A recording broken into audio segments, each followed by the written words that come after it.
मसीह में मेरे प्रिय भाई और बहनों, फिर से एक बार मैं आपका प्रभु यीशु मसीह के मधुर और मीठे नाम से तहे दिल से मैं आप सबको धन्यवाद देता हूँ। जय मसीह की।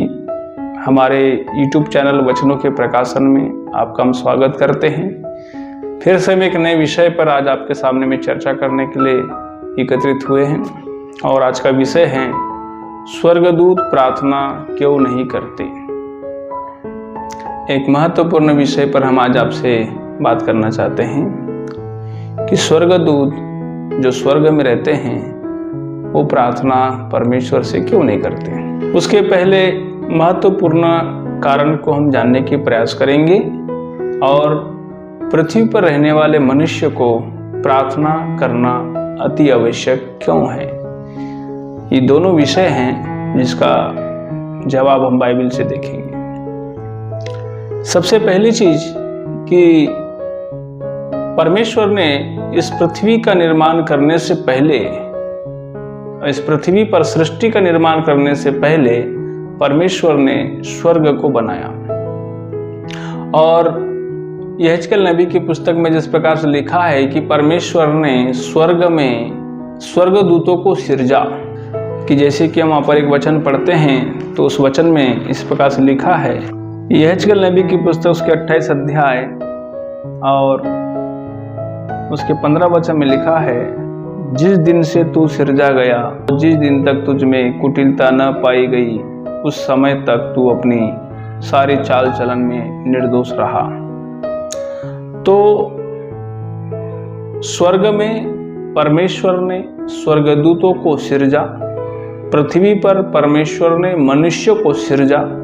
इसलिए उस परमेश्वर को हम सृष्टिकर्ता कहते हैं, सृजनहार कहते हैं, निर्माणकर्ता कहते हैं, बनाने वाला कहते हैं। तो जब तक ये स्वर्ग में लूसीफर रहता था, जब तक लूसीफर स्वर्ग में था तब तक स्वर्ग में भी काफी गड़बड़ी थी और स्वर्ग में काफी परेशानियां हो रही थी। जब सोच सकते आप कि जब वो परमेश्वर की आराधना करता था और उसके मन के अंदर ऐसे बुरे कुविचार जब चालू हुए तो वहां पर जो है किस प्रकार का माहौल क्रिएट हुआ होगा। तो वहां पर जब माहौल इस प्रकार सा बनते चला गया तो प्रकाशित वाक्य की पुस्तक में इसके विषय में बड़ा स्पष्ट रूप से इस बात को लिखा है, क्योंकि प्रकाशित वाक्य की पुस्तक 12 अध्याय से 7 वचन में लिखा है, फिर स्वर्ग में लड़ाई हुई, मिकाएल उसके स्वर्गदूत अजगर से लड़ने को निकले और अजगर और उसके दूत उससे लड़े परंतु प्रबल न हुए और स्वर्ग में उनके लिए फिर जगह न रही। तब वहां बड़ा अजगर अर्थात वही पुराना सांप जो इब्लिस और शैतान कहलाता है और सारे संसार का भरमाने वाला है, पृथ्वी पर गिरा दिया गया और उसके दूत उसके साथ गिरा दिए गए। फिर मैंने स्वर्ग से यहाँ बड़ा शब्द आते हुए सुना, हमारे परमेश्वर का उद्धार, सामर्थ, राज्य और उसके मसीह का अधिकार प्रकट हुआ, क्योंकि हमारे भाइयों पर दोष लगाने वाला जो रात दिन परमेश्वर के सामने उन पर दोष लगाया करता था, गिरा दिया गया है। ये स्वर्ग में परमेश्वर के सामने में, परमेश्वर के निकट में जाकर, ये वहाँ स्वर्ग में भी ऐसा अनुमानित मैं बोलता हूँ कि वहां ये दोष लगाया करता था। इसलिए इसके 12 वचन में लिखा है, इस कारण हे स्वर्ग और उसमें रहने वालों मगन हो, हे पृथ्वी और समुद्र तुम पर हाय, क्योंकि शैतान बड़े क्रोध के साथ तुम्हारे पास उतर आया है, क्योंकि जानता है कि इसका थोड़ा ही समय बाकी है। इसलिए मेरे प्रिय पर परमेश्वर के वचन में लिखा है कि हे पृथ्वी और हे स्वर्ग तुम क्या हो जाओ, हे स्वर्ग तुम मगन हो जाओ, लेकिन पृथ्वी और समुद्र तुम पर हाय बोलाए। क्योंकि जो स्वर्गदूतों को वहां स्वर्ग में प्रार्थना करने की आवश्यकता इसलिए नहीं है क्योंकि स्वर्ग में जो पाप को फैलाने वाला जो था, जो भरमाने वाला जो था, जो स्वर्ग में पाप को जन्म देने वाला जो था, पाप का उदय करने वाला जो था, जो शैतान जो था, जो लूसीफर जो उसका एक स्वर्गदूत था जो बाद में शैतान बना, वो स्वर्ग में नहीं है। जब वहां पाप ही नहीं है और जब पाप का फैलाने वाला ही नहीं है तो वहां पर प्रार्थना करने की आवश्यकता नहीं है, परंतु वहां पर जो है केवल परमेश्वर की आराधना और स्तुति होती है। इसलिए स्वर्ग से शैतान को देखो परमेश्वर ने नहीं भगाया, परमेश्वर ने उसे नहीं मारा, परमेश्वर ने उसे नहीं गिराया। वहां लिखा है मिकाएल और उसके दूत स्वर्गदूत अजगर से लड़े। तो स्वर्गदूतों ने मिलकर जो है स्वर्ग को साफ किया। स्वर्गदूतों ने मिलकर स्वर्ग में गंदगी फैलाने वाले, स्वर्ग में कुटिलता रचने वाले, स्वर्ग में घमंड करने वाले, स्वर्ग में परमेश्वर के खिलाफ बगावत करने वाले उस लूसीफर को, उस शैतान को जो है मेरे प्रियो वहां के स्वर्गदूतों ने उसे मारा और उसे वहां पर उनसे लड़ाई लड़ी, उनसे युद्ध लड़ा गया और वे जीते। वे जीतकर उस पर प्रभाव, उस पर जय को हासिल की। तब वहां से जो है उस स्वर्ग से उसे गिरा दिया गया। तब वो वहां से गिरने के बाद जो है वो पृथ्वी पर गिरा। इसलिए स्वर्ग में वहां के दूतों के मनों में, उनके विचारों में, उनकी सोच में, उनकी कल्पनाओं में पाप का जन्म नहीं होता।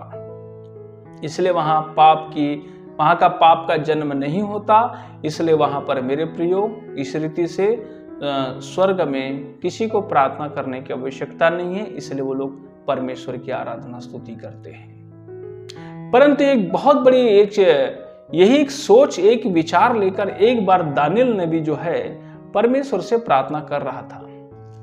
जब एक बार परमेश्वर से दानिएल नबी प्रार्थना कर रहा था तो दानिएल की पुस्तक उसके 9 अध्याय में देखो कुछ इस प्रकार से लिखा है। वो इस बात को सोच रहा था कि हे परमेश्वर, इस पृथ्वी पर से पाप का अंत कब होगा, ऐसा उसके मन में विचार था और वो परमेश्वर से प्रार्थना कर रहा था। तो देखिए जो गाब्रिएल जो स्वर्गदूत है, जो उसे किस प्रकार से बातें करता है और वो परमेश्वर से वो उसके प्रश्नों का जो उत्तर है, उसके मन में चलने वाले जितने भी शक शंकाएं जितनी भी थी, उनका सारा सवाल जवाब लेकर जो है जिब्राइल स्वर्गदूत जो है मेरे प्रियो इसके पास आता है, अपना दानिएल के पास आता है।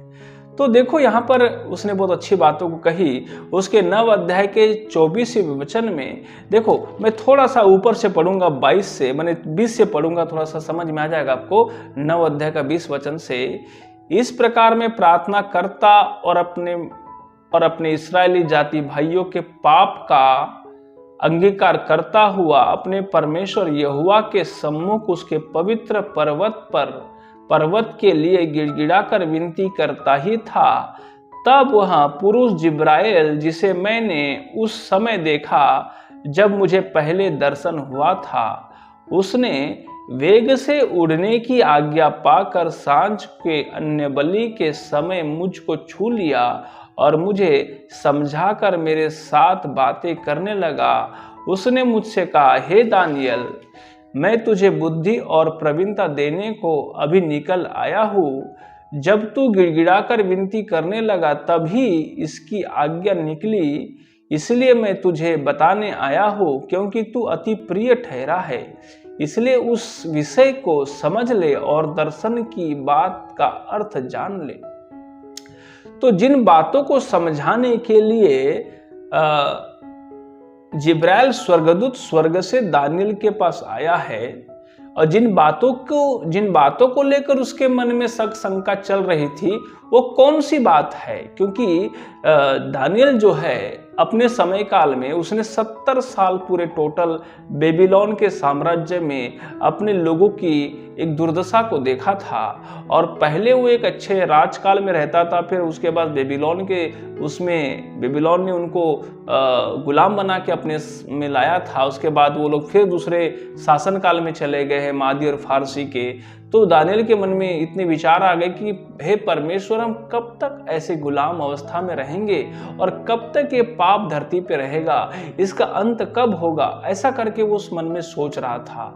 तभी उस बात को समझाने के लिए हम कब सुख शांति से रहेंगे, कब हम आनंद के साथ रहेंगे, कब हम परमेश्वर तेरी आराधना करेंगे। जैसे स्वर्ग में स्वर्गदूत तेरी स्तुति करते हैं, तेरी महिमा करते हैं, तेरे अलावा किसी को समय देते नहीं हैं, हम कब करेंगे, ऐसा मन में उसके विचार था मेरे प्रियो।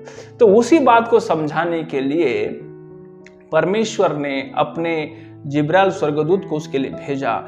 तब उसने देखो 24वें पद में यहाँ पर इस प्रकार से लिखता है मेरे प्रियो, दानियल नबी की पुस्तक 9 अध्याय के 24वें पद में, तेरे लोगों और तेरे पवित्र नगर के लिए 70 सप्ताह ठहराए गए हैं कि उनके अंत तक अपराध का होना बंद हो और पापों का अंत और अधर्म का प्रायश्चित किया जाए और युग युग की धार्मिकता प्रकट हो।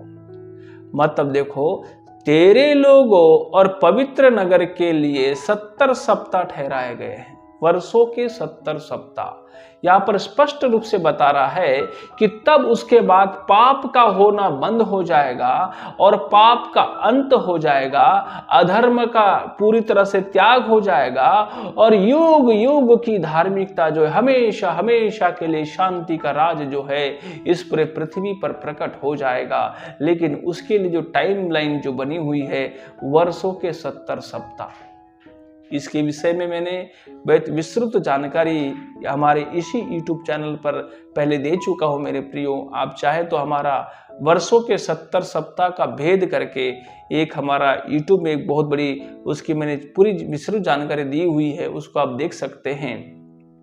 परंतु मैं यहाँ पर बताना चाहता हूँ कि ये देखो, यहाँ पर पाप का अंत होगा, विनाश का अंत होगा, बुराइयों का अंत होगा, लेकिन उसके लिए टाइमलाइन बनी हुई 70 सप्ताह, वर्षों के 70 सप्ताह। मतलब 490 साल का एक इतिहास का समय काल है, जिसमें 483 साल हो चुके हैं। मतलब 69 सप्ताह हो चुके हैं, मात्र एक सप्ताह बाकी है। मतलब 7 साल का महाक्लेश समय काल बाकी है। उसके बाद जो है ये समय काल की स्थिति समाप्त हो जाएगी। जब ये समय काल की स्थिति समाप्त हो जाती है, तब उसके बाद जो है मेरे प्रियो, प्रभु यीशु मसीह का राज्य इस धरती पे स्थापित हो जाएगा। और इस धरती पे जब परमेश्वर का राज्य आ जाएगा, तब उसी राज्य में पाप होना बंद होगा, उसी समय में पाप का अंत हो जाएगा, उसी समय में पाप का विनाश समाप्त हो जाएगा। क्योंकि जो पाप फैलाने वाला जो शैतान है, उसके विषय में प्रकाशित वाक्य की पुस्तक 21 अध्याय में लिखा हुआ है मेरे प्रियो,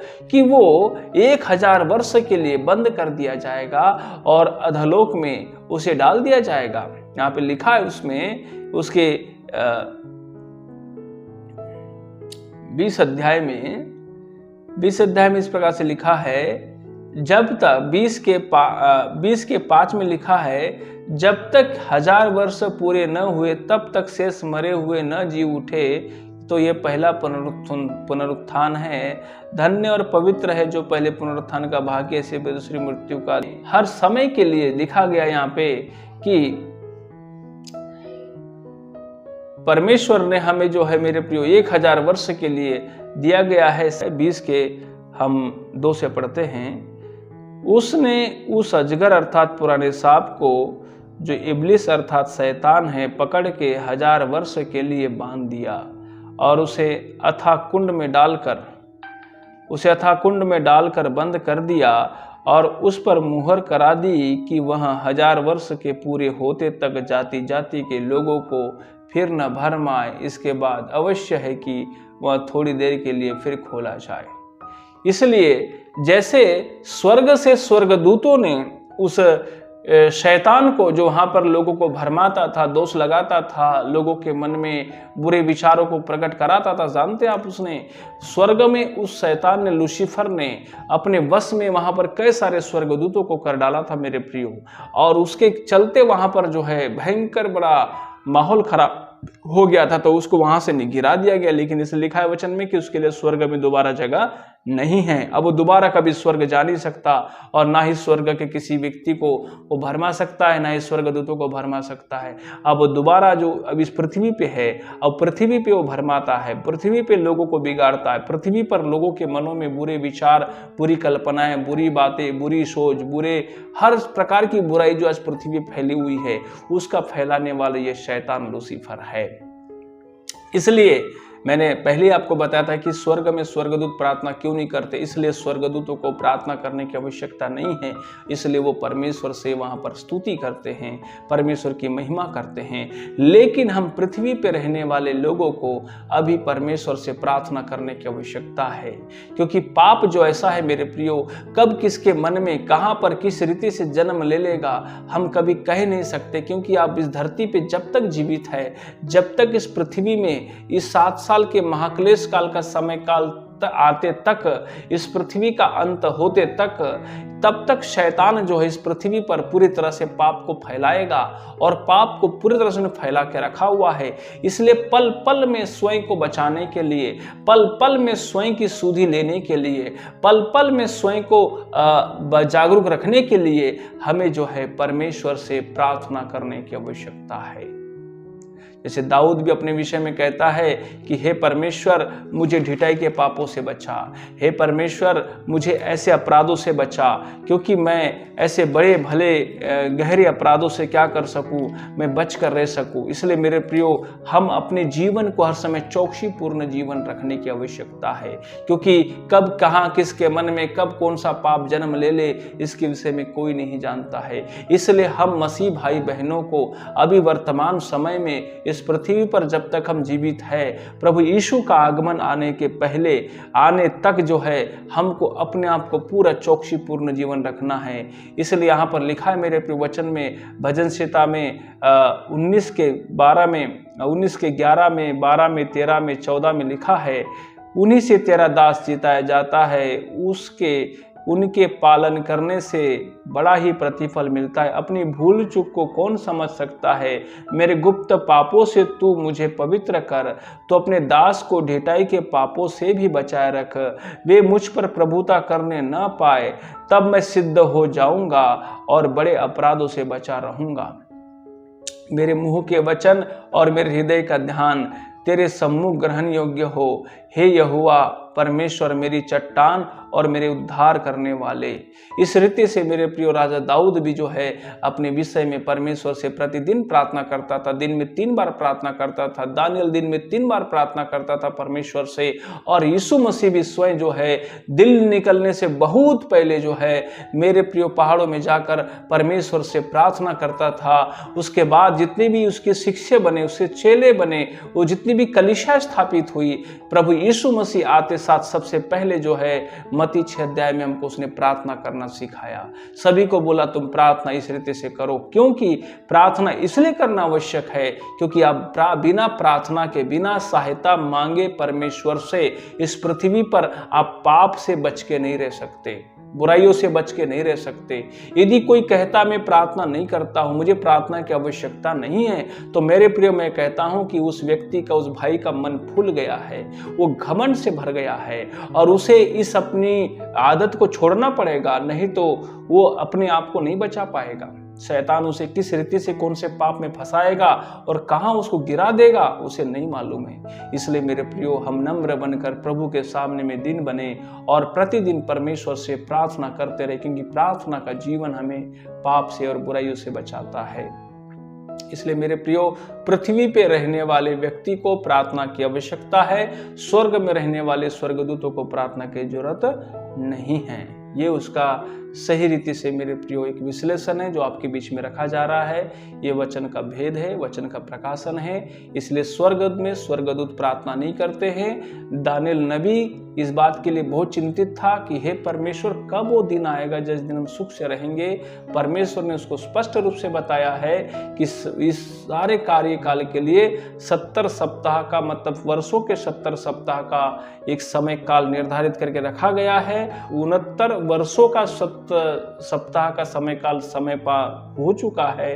1 हफ्ता का समय काल बचा हुआ है, मतलब एक 7 साल का सप्ताह 7 साल का जो महाक्लेश काल समय काल बचा हुआ है, जो अभी होना बाकी है, अभी हम जो है जो समय में जी रहे हैं, ये है अनुग्रह समय काल, जिसके विषय में बाइबल में नहीं लिखा है इस समय काल के विषय में। इस समय काल अनुग्रह समय काल है। अनुग्रह समय काल में हम जी रहे हैं। ये अनुग्रह समय काल के विषय में कहीं भी नहीं लिखा है कि कितने वर्षों तक रहेगा, कितने समय तक रहेगा, कितने दिन तक रहेगा, कितने दिन और इसमें प्लस होंगे, ये परमेश्वर जानता है और कोई नहीं जानता है। प्रभु ने भी बोला मैं भी नहीं जानता और ना ही स्वर्ग के दूत इसको जानते हैं, ये केवल पिता जानता है। इसलिए मेरे प्रियो, हम अपने आप को तैयार रखें, प्रतिदिन हम प्रार्थना करें। और क्योंकि प्रार्थना इसलिए करना आवश्यक है क्योंकि हमारे मन के अंदर में, हमारे विचारों के अंदर में, हमारे सोच के अंदर में प्रतिदिन बुरी बातें आती है, प्रति समय बुराई आती है, प्रति समय पाप आता है और वो हमें विवश करता है गलत कदम उठाने पर। लेकिन जब आप प्रार्थना करेंगे, नम्र बनकर प्रभु के सामने में झुककर अपने गुनाहों को मानते रहेंगे, तो प्रभु अवश्य जो है हमारे पापों से हमें क्षमा करेगा। इसलिए बाइबल कहती है यीशु का लहू सब पापों को धो देता है। इसलिए कहता है कि उसके सामने आओ, नम्र बनो, दीन बनो और उससे प्रार्थना प्रतिदिन करते रहो। आप कितना भी अच्छा धार्मिक काम करो, लेकिन स्वयं को ऐसा मत समझो कि मैं बहुत पवित्र हो गया हूँ, अब मुझे प्रार्थना की आवश्यकता नहीं है, दूसरों को है, ऐसा नहीं सोचना मेरे प्रियो। आप हर समय प्रार्थना करिए। प्रार्थना का जीवन जब जब कम होगा तब तब शैतान पाप में गिराएगा। जब जब प्रार्थना का जीवन कम होगा, शैतान पाप में गिराएगा। इसलिए प्रार्थना करना हम पृथ्वी पर रहने वाले लोगों को बहुत आवश्यक है। आपने इस वचन को सुना, आपको तहे दिल से धन्यवाद। आप सबको फिर से एक बार प्रभु यीशु मसीह के मधुर मीठे नाम से जय मसीह की।